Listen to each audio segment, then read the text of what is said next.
Bienvenidos a Filosofía Desatada. Hoy nos sumergimos en el pensamiento de uno de los filósofos más complejos y revolucionarios de la historia, Immanuel Kant.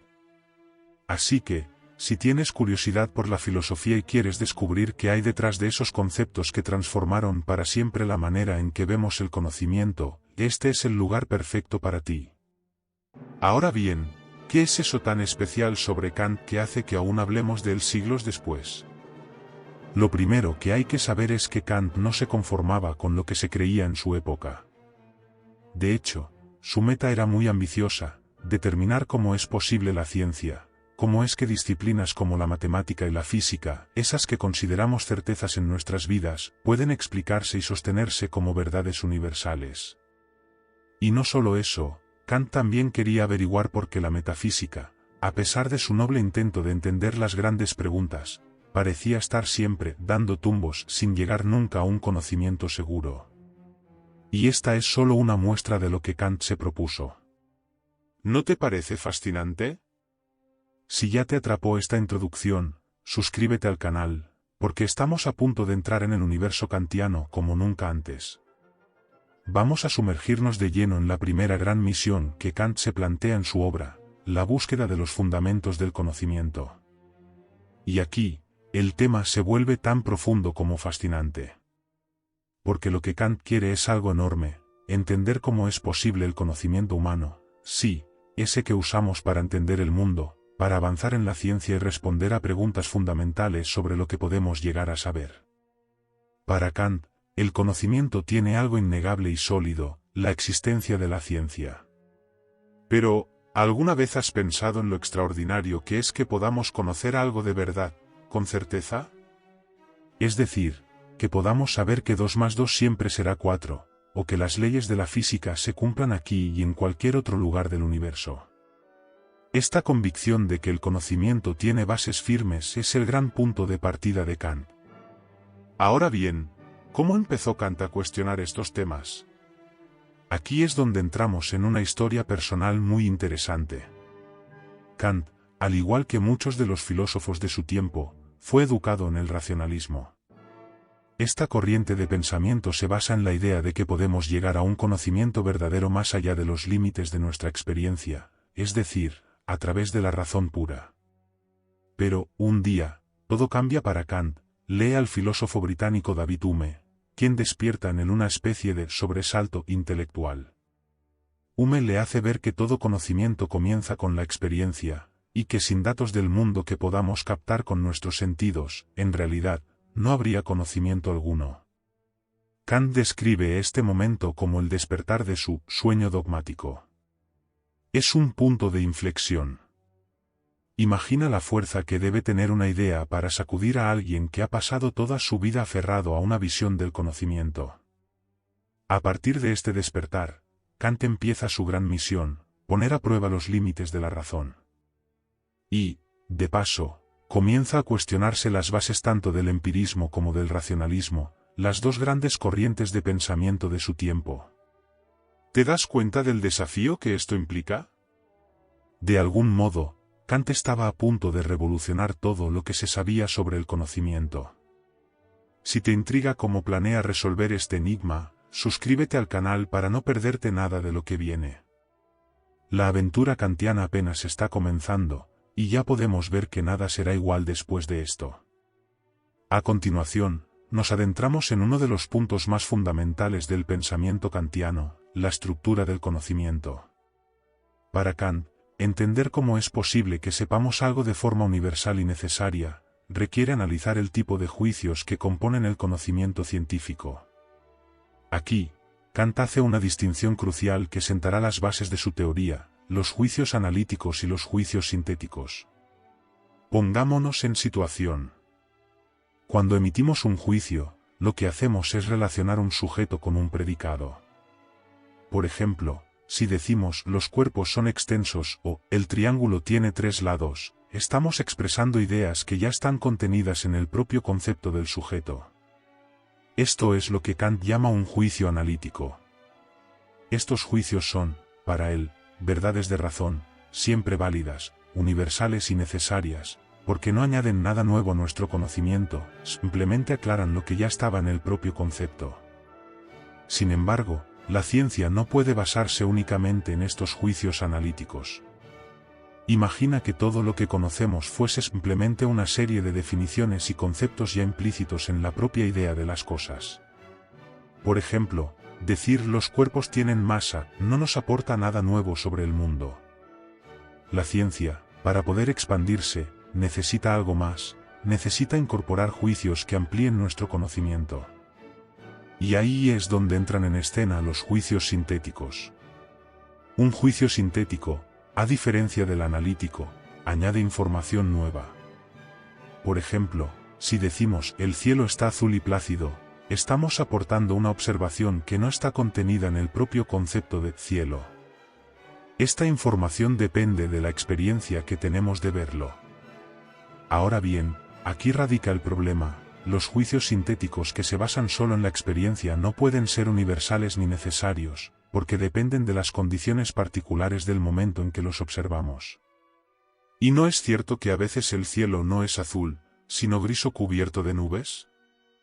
Así que no podríamos extraer de estos juicios un conocimiento firme sobre el que construir ciencia.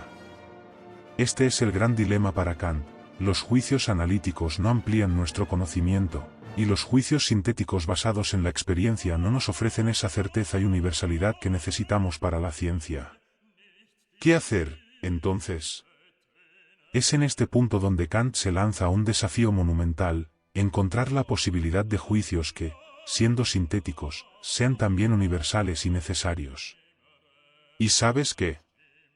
Kant está convencido de que existen. Él los llama los juicios sintéticos a priori.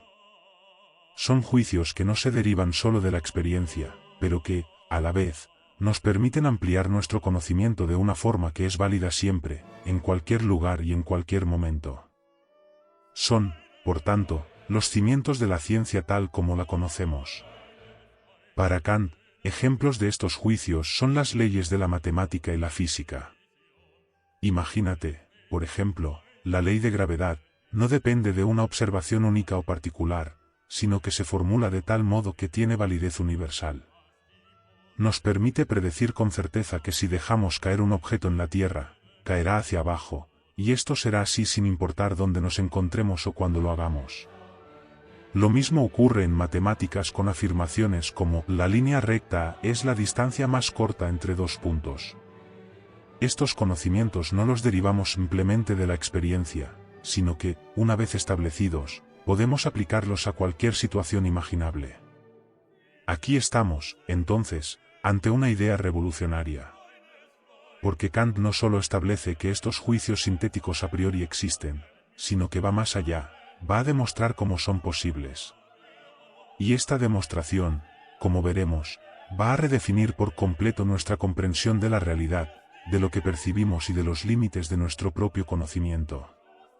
¿No te resulta apasionante este viaje? ¿No te intriga saber qué otras revelaciones nos tiene preparadas Kant? Si es así, asegúrate de suscribirte al canal para continuar explorando juntos esta aventura. Porque apenas hemos arañado la superficie de lo que este pensador nos quiere mostrar. Ahora vamos a adentrarnos en uno de los puntos más intrigantes de la filosofía kantiana, la posibilidad de los juicios sintéticos a priori. Este tema es clave, porque Kant va a redefinir por completo cómo entendemos el conocimiento, combinándolo en la estructura de nuestro pensamiento y nuestra percepción del mundo. Así que, presta mucha atención, porque lo que viene es, como mínimo, asombroso. Para Kant, cualquier conocimiento comienza con la experiencia, pero no todo proviene de ella. Esta idea es fundamental. Si toda nuestra comprensión del mundo dependiera solo de lo que percibimos, nuestros conocimientos serían siempre cambiantes, relativos, y careceríamos de esas verdades universales que la ciencia necesita. ¿Te imaginas? No podríamos afirmar nada con certeza, y conceptos como las matemáticas o las leyes físicas perderían todo su rigor. Sin embargo, Kant dice algo revolucionario: sí, el conocimiento empieza con la experiencia, pero la estructura del conocimiento no depende solo de ella. Existe en nuestra mente una estructura interna que organiza y da sentido a esa experiencia, permitiendo que algunas verdades sean posibles, necesarias y universales. Aquí es donde entra en juego una idea que quizás nunca habías considerado: nuestra mente no es una receptora pasiva de información del mundo. No se limita a registrar los datos que captan nuestros sentidos. Al contrario, nuestro entendimiento funciona de una manera muy particular, porque posee ciertos principios que organizan y dan forma a todo lo que percibimos. Para explicar esto, Kant introduce dos conceptos que son la columna vertebral de su teoría: el espacio y el tiempo. Imagínate estos conceptos no como algo externo, sino como condiciones que existen dentro de nosotros, en nuestra propia mente. Según Kant, el espacio y el tiempo no son cosas que estén ahí fuera, en el mundo, esperando a ser percibidas. En realidad, son formas puras de la sensibilidad, estructuras de nuestra mente que hacen posible que podamos experimentar cualquier cosa. Así, el espacio es la forma en que organizamos las cosas externas, la dimensión en la que los objetos pueden estar aquí o allí. Y el tiempo es la estructura que nos permite ordenar nuestras experiencias en secuencia, distinguiendo entre antes y después. Piensa en ello: si nuestra mente no tuviera espacio y tiempo como estructuras básicas, no podríamos ni siquiera percibir el mundo de manera coherente. No habría distinciones entre un lugar y otro, o entre un momento y el siguiente. Todo sería un caos, una serie de impresiones desconectadas.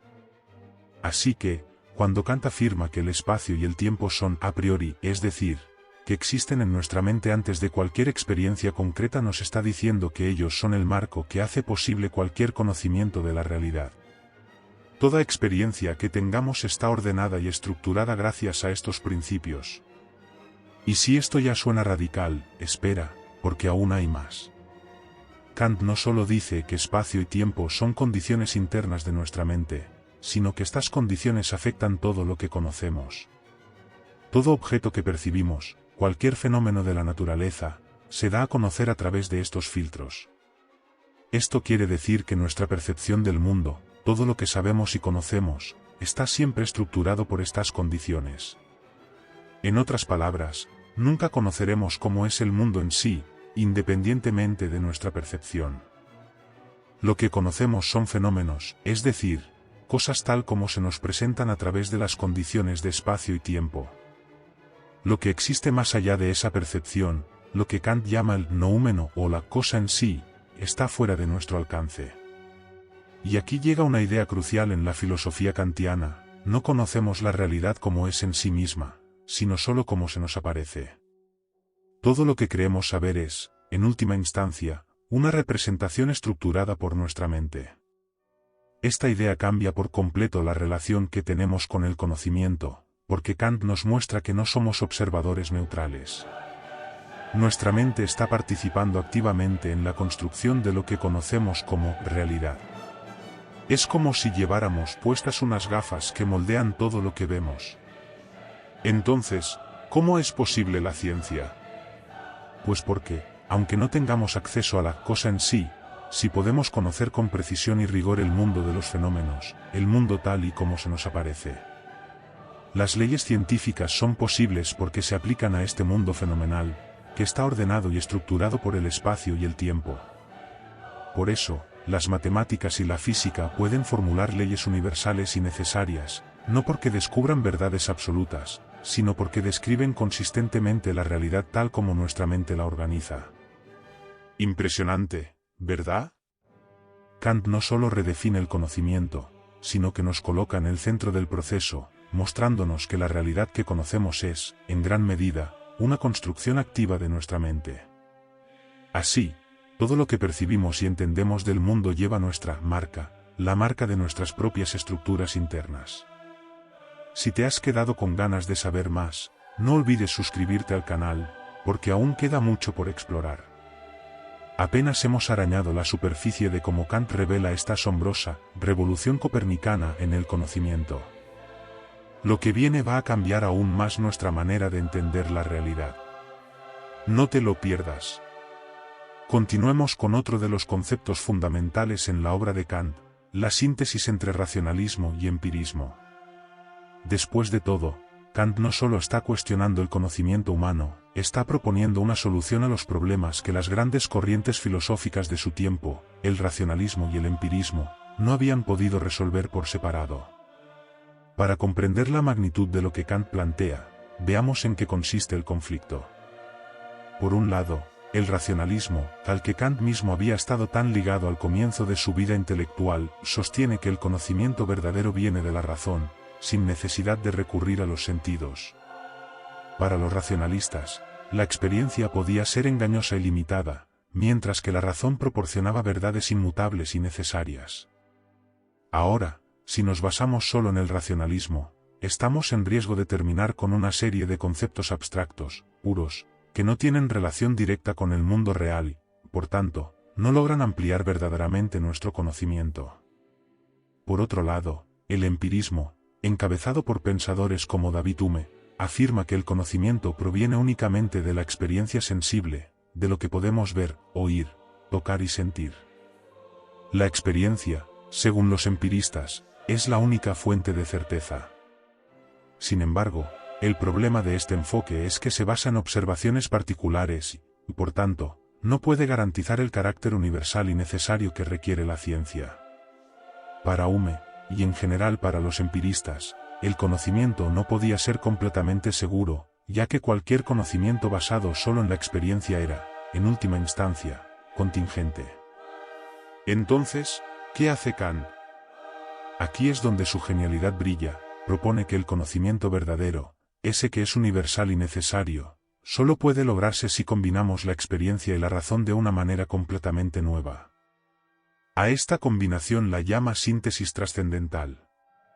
Veamos en qué consiste esta síntesis. Kant afirma que todos los conocimientos que tenemos de los objetos son producto de la unión de la información sensible que nos da la experiencia, lo que él llama la materia del conocimiento, con las estructuras y categorías de nuestra mente, que él denomina la forma del conocimiento. Sin la experiencia, sin la materia que percibimos a través de los sentidos, nuestro conocimiento sería vacío, una estructura sin contenido. Pero sin la forma, sin las estructuras y categorías que nuestra mente aporta, nuestra experiencia sería caótica, desordenada, sin sentido. Esta estructura que nuestra mente impone a la realidad es lo que hace posible el conocimiento científico. Para explicar cómo nuestra mente estructura la realidad, Kant introduce las categorías del entendimiento, una serie de conceptos fundamentales que aplicamos a todos los objetos que percibimos. Estas categorías son, por así decirlo, las herramientas con las que nuestro entendimiento da forma y organiza la información que recibe. Entre ellas se encuentran conceptos como la causalidad, la idea de que todo efecto tiene una causa, la sustancia, la unidad y la pluralidad. Estos conceptos no provienen de la experiencia, sino que están en nuestra mente y se aplican de manera automática y constante a todo lo que percibimos. Piénsalo un momento. Cuando observamos el mundo, siempre lo interpretamos en términos de causa y efecto, de sustancia y accidente, de unidad y pluralidad. No podemos percibir el mundo sin emplear estas categorías, están impresas en nuestra mente y son independientes de cualquier experiencia particular. Por eso Kant las llama a priori, porque existen antes de cualquier experiencia específica y actúan como condiciones de posibilidad para que podamos conocer. Un ejemplo clásico es el de la causalidad. Según Kant, cuando observamos un objeto moviéndose después de ser empujado, no estamos simplemente viendo dos eventos aislados, el empuje y el movimiento. Nuestra mente, de manera automática, aplica la categoría de causalidad y percibe esta secuencia de eventos como una relación de causa y efecto. Es esta estructura mental la que hace posible la ciencia de la física, porque sin el concepto de causalidad, no podríamos establecer leyes científicas sobre cómo funciona el mundo. ¿Pero qué implica todo esto para nuestra visión de la realidad? Implica que, aunque podemos conocer el mundo de los fenómenos, es decir, cómo se nos presenta la realidad a través de nuestras categorías, no tenemos acceso directo a las cosas en sí mismas, al mundo como es independientemente de nuestra percepción. Es decir, lo que conocemos es siempre una interpretación estructurada por nuestras propias categorías y formas mentales, y nunca la cosa en sí. Esta perspectiva es la que Kant llama su revolución copernicana. En lugar de asumir que nuestra mente debe ajustarse a los objetos tal como son, Kant propone que son los objetos los que se ajustan a nuestra forma de percibir y entender. Así como Copérnico revolucionó la astronomía al proponer que es la Tierra la que gira alrededor del Sol y no al revés, Kant revoluciona la filosofía al mostrar que la realidad que conocemos está moldeada, en buena medida, por las estructuras internas de nuestra mente. Y eso significa que el conocimiento verdadero no es simplemente una copia pasiva de lo que está allá afuera, es una construcción activa en la que participa nuestra capacidad de pensar. Entonces, ¿por qué la síntesis trascendental de Kant es tan revolucionaria? Porque logra unir la necesidad de la razón y la riqueza de la experiencia en un solo sistema de conocimiento. Gracias a esto, Kant nos permite comprender cómo es posible una ciencia que, a pesar de basarse en la experiencia, tiene un carácter universal y necesario. Y esto cambia por completo la forma en que entendemos el conocimiento humano y la realidad misma. Asombroso, ¿no? En cada paso, Kant nos muestra que no somos observadores pasivos del universo, somos participantes activos en la creación de nuestro conocimiento. Todo esto nos lleva a ver el mundo con nuevos ojos, como un lugar donde la razón y la experiencia se entrelazan para construir una realidad que es, en cierto modo, también nuestra creación. Y si te has quedado con ganas de saber cómo esta revolución copernicana de Kant sigue transformando nuestra comprensión del mundo, asegúrate de suscribirte al canal. Porque esto no es todo, en la próxima sección, exploraremos cómo Kant aplica esta teoría del conocimiento a las matemáticas y la física, revelándonos los secretos de cómo estas disciplinas se convierten en ciencias. No te lo pierdas. Ahora que hemos entendido cómo Kant plantea la estructura del conocimiento a través de la síntesis entre experiencia y razón, entramos en una de sus demostraciones más brillantes, la posibilidad de las matemáticas y la física como ciencias. ¿Cómo es que estas disciplinas pueden ofrecernos verdades universales, a pesar de basarse en el mundo sensible? Para Kant, la respuesta se encuentra en la particularidad de los juicios sintéticos a priori que sostienen estas ciencias. Así que, si pensabas que la filosofía solo se ocupaba de ideas abstractas, prepárate, porque Kant nos lleva directo a la base de las ciencias exactas. Comencemos con las matemáticas.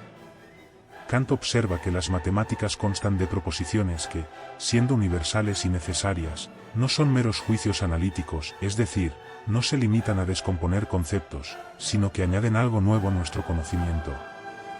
Pensemos, por ejemplo, en el teorema de Pitágoras. Cuando decimos que el cuadrado de la hipotenusa es igual a la suma de los cuadrados de los catetos, no estamos simplemente definiendo lo que es un triángulo rectángulo. Estamos aportando un conocimiento nuevo sobre las relaciones internas entre los lados de un triángulo, un conocimiento que puede aplicarse a cualquier triángulo rectángulo en cualquier parte del universo. Y eso es precisamente lo que Kant llama un juicio sintético a priori. Pero, ¿cómo es posible que las matemáticas puedan generar estos juicios universales y necesarios? Aquí Kant recurre a los conceptos de espacio y tiempo, que recordemos, no existen afuera, sino que son formas a priori de nuestra mente, estructuras internas que aplicamos a todo lo que percibimos. En el caso de la geometría, el espacio es fundamental. Imagina que estás dibujando una línea recta entre dos puntos. Esta línea se convierte en la base para formular el postulado de que la distancia más corta entre dos puntos es una línea recta, un juicio que, según Kant, es a la vez sintético y a priori. ¿Por qué? Porque es un conocimiento universal, no derivado de una experiencia particular, pero al mismo tiempo es un conocimiento que podemos aplicar a cualquier situación en el espacio.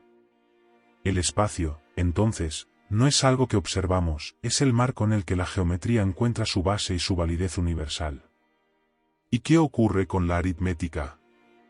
En este caso, el tiempo tiene un rol crucial. Imagina que sumas 2 más 2. No estás simplemente repitiendo el concepto de 2, sino que estás formando un nuevo concepto, el 4. Este proceso de adición, según Kant, ocurre en el tiempo, ya que el tiempo es la condición que nos permite entender las secuencias y la sucesión de eventos. Así, cada operación matemática que hacemos, aunque parezca estar en el papel, se basa en una intuición pura del tiempo, lo que hace posible que los números y las operaciones aritméticas sean aplicables en cualquier circunstancia sin depender de una experiencia particular. ¿No es increíble pensar que, para Kant, las matemáticas sean posibles gracias a las estructuras internas de nuestra mente? Gracias al espacio y al tiempo, podemos realizar operaciones matemáticas y deducciones geométricas que son válidas universalmente. Esto convierte a las matemáticas en una ciencia absolutamente necesaria y válida en cualquier contexto, y al mismo tiempo nos revela que las matemáticas son posibles porque responden a las formas a priori con las que nuestra mente organiza la realidad. Pero ahora vamos con algo igual de fascinante, la física. A diferencia de la matemática, la física necesita de la experiencia para formular sus leyes, pero no se basa únicamente en ella. Kant argumenta que la física, como ciencia, también requiere de juicios sintéticos a priori, porque una simple sucesión de observaciones particulares no podría generar las leyes universales que describen cómo funciona el mundo. Imaginemos, por ejemplo, la famosa ley de la gravitación universal. Esta ley dice que todos los objetos con masa se atraen mutuamente, y se aplica en cualquier lugar del universo, independientemente de si hemos observado la atracción en cada caso. Para Kant, esto es posible gracias a las categorías del entendimiento, como la causalidad, que no provienen de la experiencia, sino que están en nuestra mente y se aplican a todo lo que observamos. La causalidad es esencial en la física porque, sin ella, no podríamos formular una ley como la fuerza es igual a la masa por la aceleración. La idea de que hay una relación causal entre fuerza y movimiento no proviene de la experiencia, es una categoría que nuestra mente impone a la realidad, y gracias a ella podemos entender y predecir el comportamiento de los fenómenos físicos. Así que, al igual que en las matemáticas, la física logra su carácter universal y necesario gracias a esta estructura de juicios sintéticos a priori que nuestra mente aplica a la experiencia. La diferencia es que, en la física, estas leyes universales se refieren al mundo fenomenal, al mundo tal y como se nos aparece, pero no nos dan conocimiento directo de las cosas en sí mismas. Por ejemplo, conocemos el comportamiento de los cuerpos bajo la gravedad, pero eso no implica que conozcamos la esencia de la gravedad en sí. Kant nos muestra que todo el conocimiento que tenemos de la física es conocimiento de los fenómenos, del mundo tal como se nos aparece, pero no del mundo en su esencia última, del noúmeno, que sigue siendo inaccesible para nosotros. Y aquí se cierra una de las grandes ideas de Kant. Tanto las matemáticas como la física son posibles porque se basan en los principios a priori que nuestra mente aplica a la experiencia. Son ciencias universales y necesarias, pero solo en el campo de los fenómenos, no en el de las cosas en sí mismas. Kant nos invita a reconocer los límites de nuestra capacidad para conocer, al mismo tiempo que nos ofrece una explicación sólida de cómo podemos tener certeza y validez en nuestras ciencias. Sorprendente, ¿verdad? Con Kant, vemos que nuestras ciencias exactas no son solo el producto de observaciones del mundo externo, son también el reflejo de cómo nuestra mente organiza y estructura todo lo que percibimos. Y aún nos queda mucho por explorar en su pensamiento.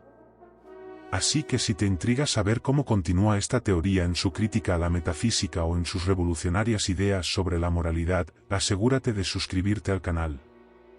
Este viaje no ha hecho más que empezar, y las próximas ideas de Kant son, sin duda, algunas de las más impactantes en la historia de la filosofía. No te las pierdas. Entramos ahora en una de las partes más desafiantes e innovadoras de la obra de Kant, su análisis sobre los límites del conocimiento, y en particular, su crítica a la metafísica. Después de todo, Kant no solo quiere explicar cómo es posible la ciencia, sino también enfrentarse a una pregunta que ha desafiado a los filósofos desde los tiempos de los griegos: ¿es posible el conocimiento metafísico? Empecemos por entender qué significa metafísica en el contexto de Kant. La metafísica, tal como la concebían los filósofos de antaño, buscaba el conocimiento de las cosas en su esencia última, más allá de lo que percibimos. Imagina preguntas como: ¿qué es el alma? ¿Existe un ser supremo? ¿Cuál es el origen de todo? Son preguntas que intentan alcanzar lo incondicionado, lo absoluto, aquello que no depende de nada más para existir. Este conocimiento, en teoría, debía llegar a verdades que fueran tan universales y necesarias como las que nos ofrecen las matemáticas y la física, pero sin basarse en la experiencia. Sin embargo, Kant observa que la metafísica ha estado dando tumbos durante siglos sin poder avanzar de manera segura. A diferencia de la ciencia, que ha progresado con descubrimientos sólidos y una metodología establecida, la metafísica parece ir en círculos, generando debates interminables sobre cuestiones que nunca llegan a resolverse. Y aquí Kant nos hace una pregunta crucial: ¿es posible que el conocimiento metafísico sea ciencia? ¿Podemos alcanzar verdades absolutas sobre el alma, Dios o el mundo en sí mismo? Kant cree que la respuesta es un rotundo no. ¿Pero por qué Kant niega la posibilidad de la metafísica como ciencia? Para responder a esto, debemos recordar su distinción entre fenómenos y noúmenos. Kant ya ha establecido que todo lo que conocemos está filtrado y estructurado por las categorías de nuestro entendimiento, como la causalidad, el espacio y el tiempo. Estas categorías son las que hacen posible la ciencia, porque nos permiten organizar la experiencia de manera coherente. Sin embargo, estas mismas categorías solo son aplicables a lo que podemos percibir, a los fenómenos. Lo que hay más allá de los fenómenos, la cosa en sí, es lo que Kant llama noúmeno, y aquí está la clave: Kant afirma que el noúmeno es incognoscible. Esto significa que no tenemos herramientas para conocer la esencia última de las cosas. La razón pura, es decir, nuestra capacidad para pensar en abstracto sin recurrir a la experiencia, puede imaginar conceptos como Dios o alma, pero no puede darnos un conocimiento verdadero y universal sobre ellos. Cuando intentamos aplicar nuestras categorías mentales a conceptos metafísicos, como si fueran objetos de conocimiento científico, caemos en una ilusión. Y aquí Kant nos advierte sobre una trampa en la que todos, de algún modo, hemos caído: la ilusión trascendental. ¿Qué es esta ilusión trascendental? Es la tendencia natural de nuestra razón a intentar extender el conocimiento más allá de los límites de la experiencia, buscando respuestas absolutas que no podemos conocer con certeza. Imagina que tienes una linterna en una habitación oscura. La luz de la linterna representa los límites de nuestra capacidad para conocer, y cualquier cosa fuera de ese haz de luz permanece desconocida. Sin embargo, nuestra razón tiende a suponer que, al iluminar ciertos conceptos abstractos, como Dios o libertad, estamos alcanzando un conocimiento auténtico sobre ellos. Pero, en realidad, no podemos iluminar el noúmeno, solo podemos construir ideas que nuestra mente proyecta, pero que no tienen garantía de ser verdad. Kant explica esta ilusión a través de los grandes temas de la metafísica clásica: Dios, el alma y el mundo como totalidad.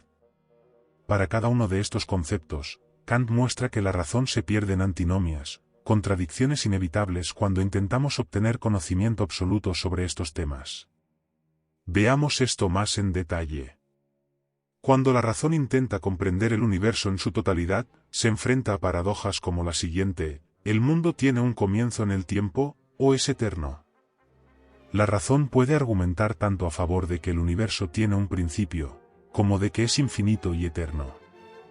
Y ambos argumentos parecen igualmente válidos, lo que lleva a una contradicción. Kant describe estos conflictos como las antinomias de la razón, y afirma que se producen cuando intentamos aplicar nuestras categorías, que solo sirven para el mundo de los fenómenos, a realidades incondicionadas que, en teoría, trascienden la experiencia. Lo mismo ocurre con el concepto de Dios. Kant examina el famoso argumento ontológico, que pretende demostrar la existencia de Dios simplemente a partir de la definición de Dios como el ser más perfecto. Este argumento sostiene que, si Dios es el ser más perfecto, entonces debe existir, porque la existencia es una perfección. Pero Kant rechaza esta lógica, afirma que no se puede pasar de una idea puramente conceptual, la idea de Dios, a una afirmación sobre la existencia real de algo en el mundo. La existencia, según Kant, no es una propiedad que pueda añadirse a un concepto para darle realidad. ¿Y qué ocurre con el alma? La idea del alma como algo eterno y distinto del cuerpo físico también se convierte en un problema. Kant reconoce que tenemos la capacidad de pensar en nosotros mismos como seres que persisten en el tiempo, pero argumenta que esto no es prueba de que el alma exista como algo independiente y eterno. La noción de un alma separada de nuestro cuerpo es otra de esas ideas que surgen de la razón pura, pero que carecen de un fundamento en la experiencia. En resumen, la razón, cuando intenta comprender lo que está más allá de los fenómenos, termina atrapada en contradicciones y problemas sin solución. Y aquí llegamos al punto clave. Kant concluye que la metafísica no puede ser una ciencia en el mismo sentido que lo son las matemáticas o la física, porque no podemos aplicar nuestras categorías mentales a realidades incondicionadas como Dios, el alma o el universo en su totalidad. La metafísica, en cuanto conocimiento de cosas en sí, es imposible para nosotros, y cualquier intento de lograrla cae en la ilusión trascendental.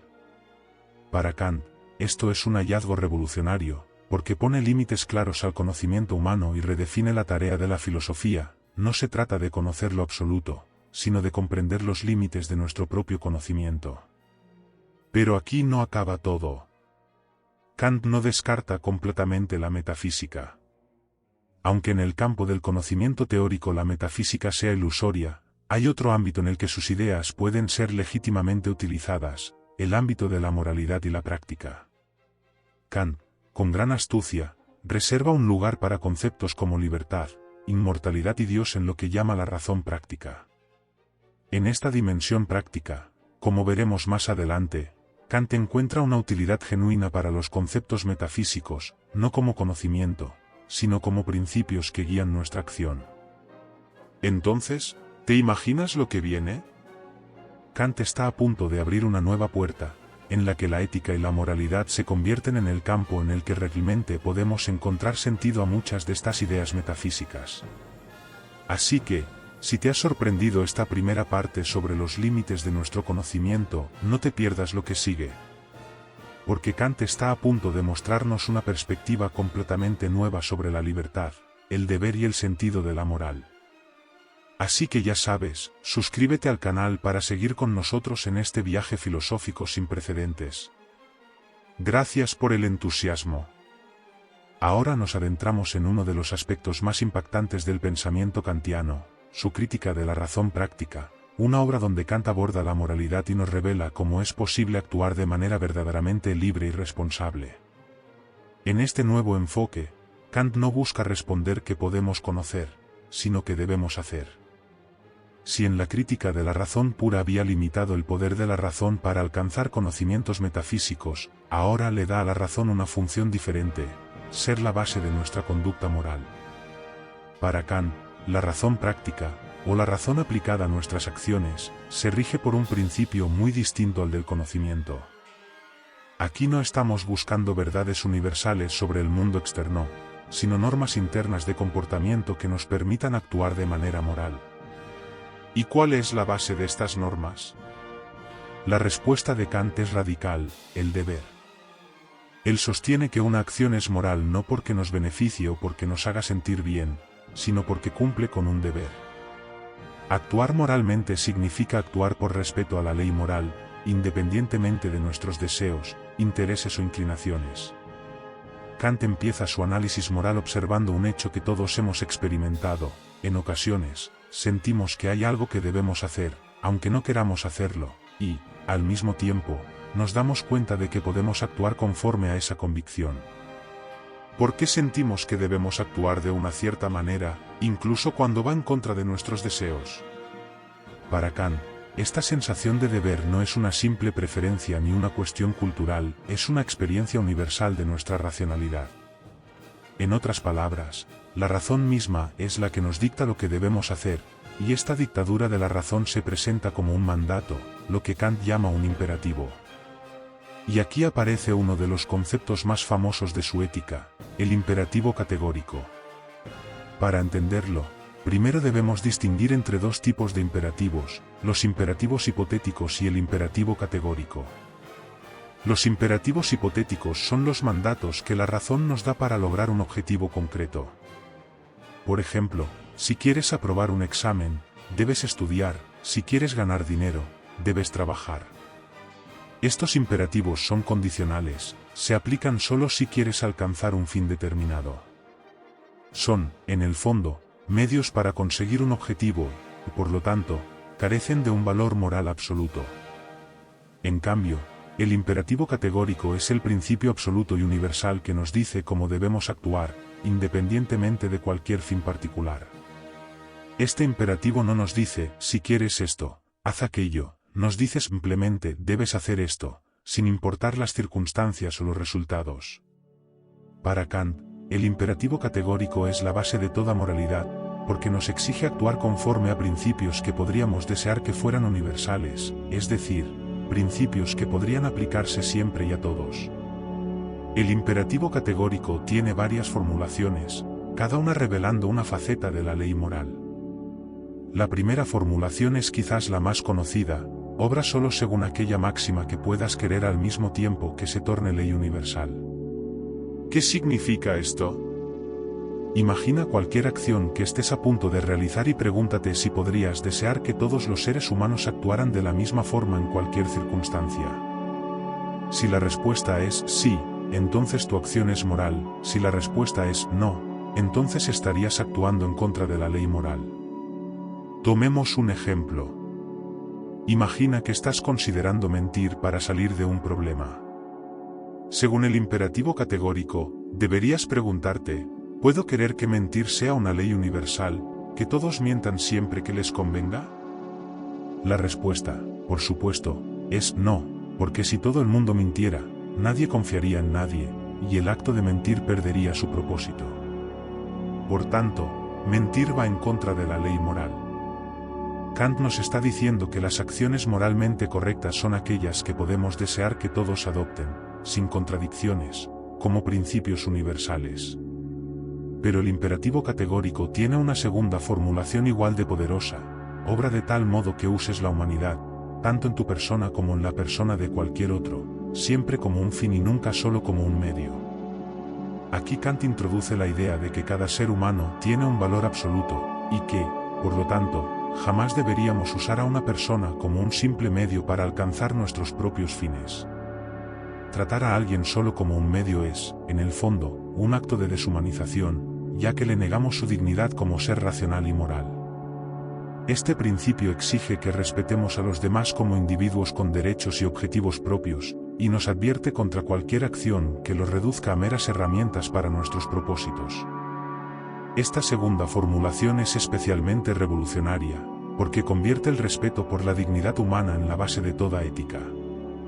Para Kant, la moralidad no es una cuestión de consecuencias o de lo que nos conviene, es una cuestión de respeto profundo por la autonomía y el valor inherente de cada ser humano. Esto implica que la ética kantiana es una ética de autonomía. Cada persona es responsable de darse sus propias leyes morales y actuar en consecuencia, no porque alguien lo imponga, sino porque la razón le muestra que así debe actuar.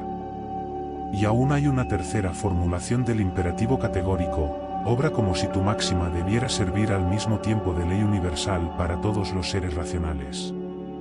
Esta formulación subraya la idea de que, como seres racionales, somos tanto los legisladores como los sujetos de la ley moral.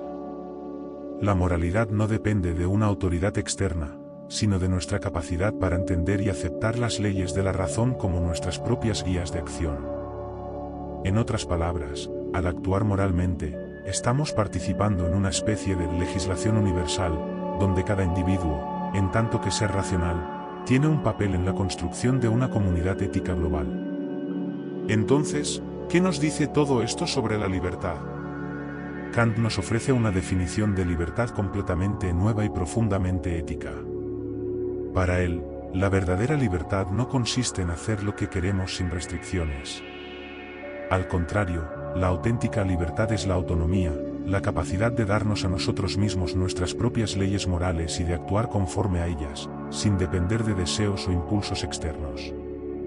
Ser libre es ser capaz de actuar por deber, guiados por la razón y el imperativo categórico, y no por nuestras inclinaciones o intereses personales. En resumen, la ética kantiana propone una visión moral donde el valor absoluto reside en la dignidad de cada ser humano y en su capacidad para actuar de manera autónoma y racional.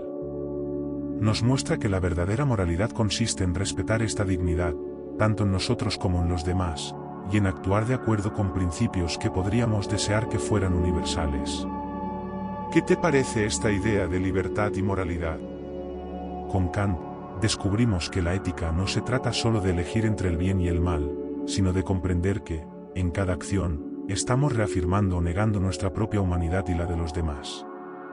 Si quieres seguir explorando la profundidad de estas ideas y ver cómo Kant plantea la posibilidad de una moralidad universal, no te olvides de suscribirte al canal. La filosofía kantiana aún tiene más secretos por desvelar, y juntos vamos a seguir este fascinante viaje. Ahora llegamos a uno de los aspectos más inspiradores de la filosofía kantiana, los postulados de la razón práctica. Aquí, Kant aborda cuestiones como la libertad, la inmortalidad del alma y la existencia de Dios.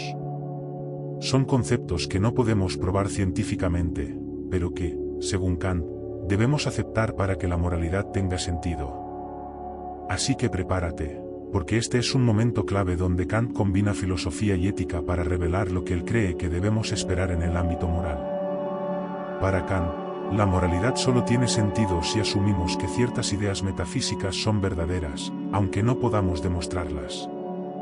Estas ideas son los postulados, y los trata en tres niveles: la libertad, la inmortalidad y la existencia de Dios.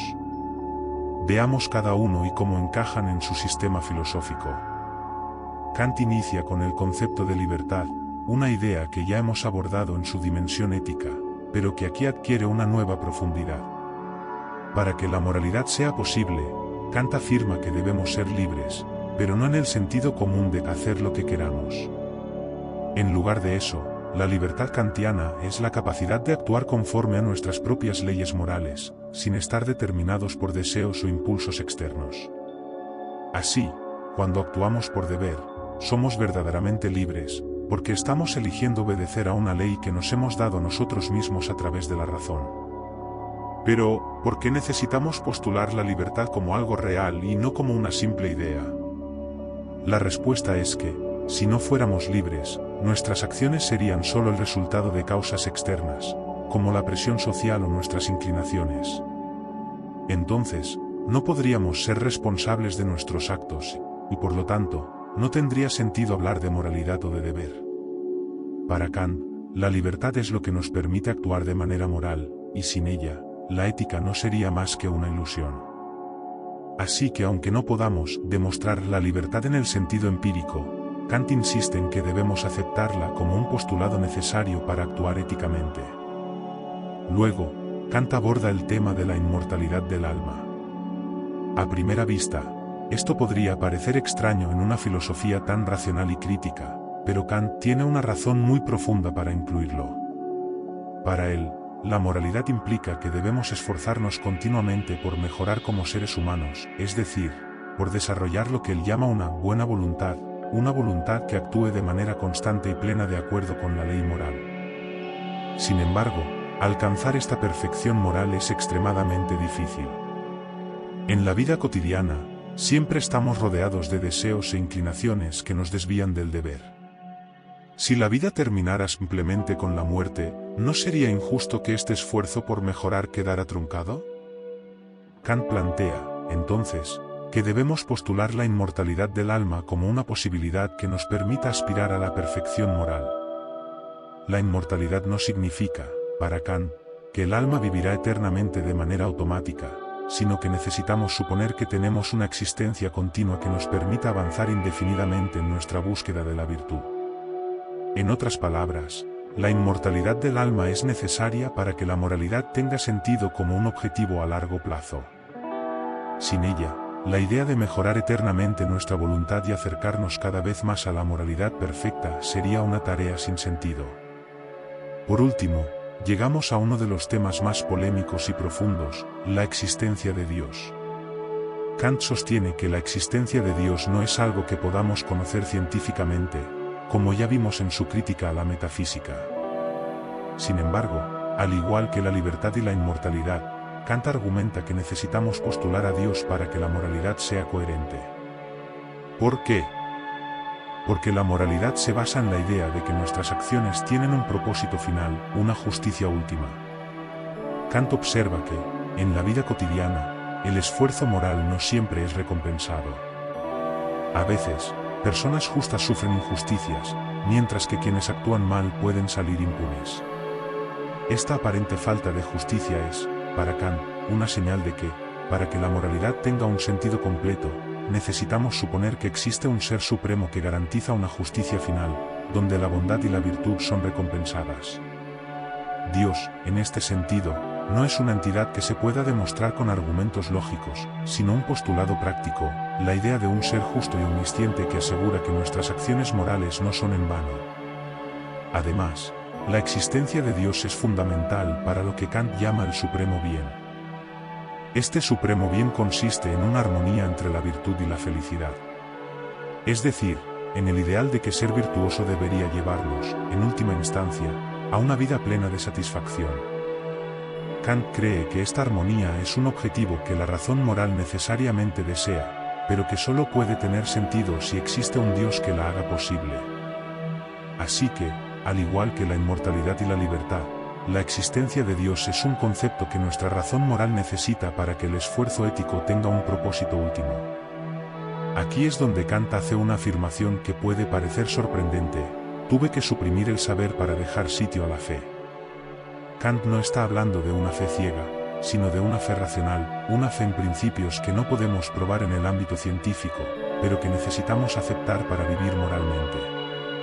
Para él, la moralidad no es solo una cuestión de lógica o de utilidad, es un acto de compromiso con ideas que van más allá de lo que podemos ver o experimentar directamente. Entonces, los postulados de la razón práctica, la libertad, la inmortalidad del alma y la existencia de Dios nos muestran que la moralidad no es solo un conjunto de reglas. Es una manera de conectar nuestra existencia cotidiana con un propósito mayor, una especie de cosmos ético donde nuestras acciones, por pequeñas que sean, participan en un plan que trasciende lo inmediato. Al final, Kant nos invita a reconocer los límites del conocimiento humano en el ámbito teórico, mientras nos desafía a expandir nuestra confianza en el poder de la razón moral. La razón pura nos dice que no podemos conocer el noúmen o la realidad en sí misma, pero la razón práctica nos da una fe moral en conceptos como la libertad, la inmortalidad y Dios. Para Kant, vivir de manera ética es aceptar estos principios no como conocimientos empíricos, sino como guías que dan sentido y propósito a nuestra vida. Increíble, ¿verdad? Kant nos muestra que la ética no es solo una serie de normas a seguir, sino una visión profunda de nuestra humanidad y de nuestras aspiraciones hacia algo más elevado. Y en esta fe moral, Kant logra darle un significado espiritual a la ética, sin depender de pruebas científicas o de religiones dogmáticas. Nos desafía a vivir con la convicción de que nuestras acciones tienen un valor eterno, y que la justicia, aunque a veces parezca incompleta, encontrará su cumplimiento final. Si este fascinante viaje por la ética y la razón práctica de Kant te ha capturado, asegúrate de suscribirte al canal. En los próximos episodios, seguiremos explorando cómo sus ideas han influido en la filosofía moderna y cómo sus conceptos resuenan aún hoy en nuestras preguntas sobre la libertad, la moral y el sentido de la vida. Nos vemos en el próximo vídeo.